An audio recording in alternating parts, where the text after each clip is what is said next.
Well, we're going to do a dish with quinoa and forbidden rice, which is a heirloom rice that is so deeply purple it looks black. That's going to be fun to work with. It's always a great conversation piece at the table. And the quinoa, we have a red quinoa and an ivory colored quinoa. Quinoa is a very nutritious grain. It's a great one.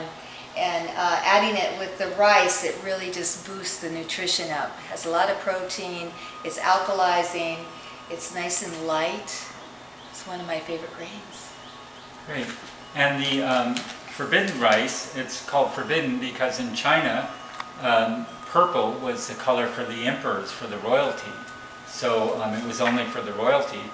And since we're all royalty now, we've realized who we really are, we can all have forbidden rice. Yay. And forbidden rice doesn't need to be rinsed, it's already very clean, but the quinoa has some natural insecticide, pyrethriums in it. So we're going to rinse that really well. We'll massage it like 3 times in the bowl with water to sink. And then I have a pot of water on the stove boiling, coming to a boil.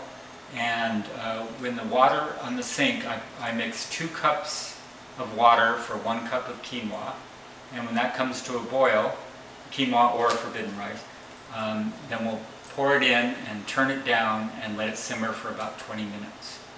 And also add a little bit of salt to the water, some crystal salt or sea salt. So we'll put 1 cup of red quinoa in here, and there we go. Perfect. There we are. And 1 cup of beige quinoa. Perfect. And rinse that over at the sink. And some people like to use warm water. That helps get the natural pyrethriums off. So here we go. Let me see if I have enough water. So the trick is to really get in there and squeeze it, and you can see how the water is turning a sort of not quite transparent anymore. You see it's getting a little cloudy. So we'll rinse it really well. That's the first rinse. And we'll follow it with a couple more. Pouring it through the strainer to get out the rinse water. There we go again, some nice warm water. And we'll use the regular water for the first 2 rinses, and then we'll do the final rinse with the filtered water. We always use filtered water in the pan that's boiling.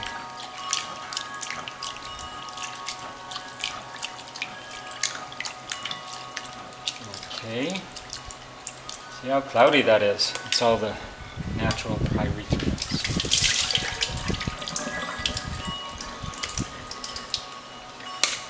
And we'll do one more time, the filtered water. So the last rinse is with filtered water. Right, so we don't get the... I mean, this water is probably okay, but it... Oh, I think it's a great idea to use the filtered water on the last rinse. Yeah, you don't have the chlorine, and who knows what else can be in water supplies these days. Exactly. Yeah, so it gets a little cloudy, and so that way you know it still probably needs another rinse.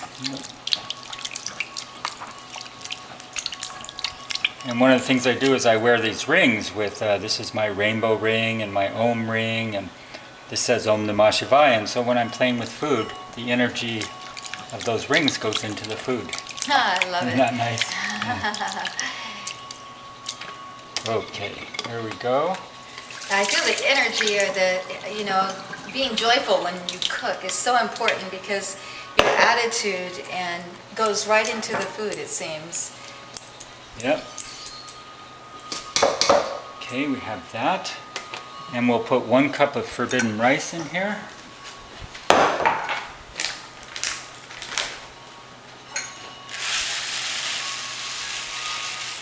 Look at that beautiful, beautiful. And this 1 cup of forbidden rice will turn everything purple.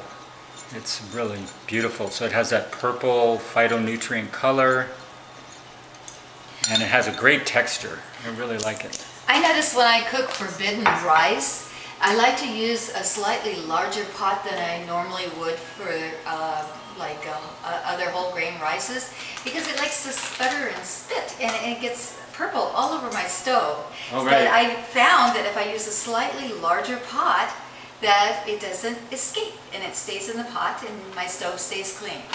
So, little tip. So our water in our pot is just about boiling. Let me see, I might need a spoon to get this out. Here we are. Put it in. Yep, we're very close. Did you get the sea salt, Jaya? Yes. I think it's in the pantry. All right. So we'll put this in here.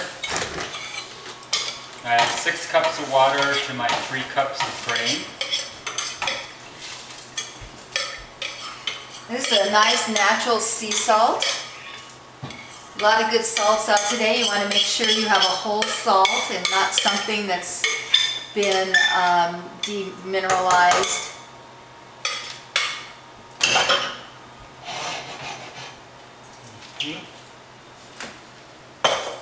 And then we'll put a little salt in there. It's on high now, and as soon as it comes to a boil, we'll turn it down to low and let it sit for 20 minutes. And today we're going to be using some of this quinoa as it is in our lunch, which is called the mega wrap, and then the rest will go in our forbidden rice casserole. Right. So this will be ready in a few minutes, and we'll let it cook. All right.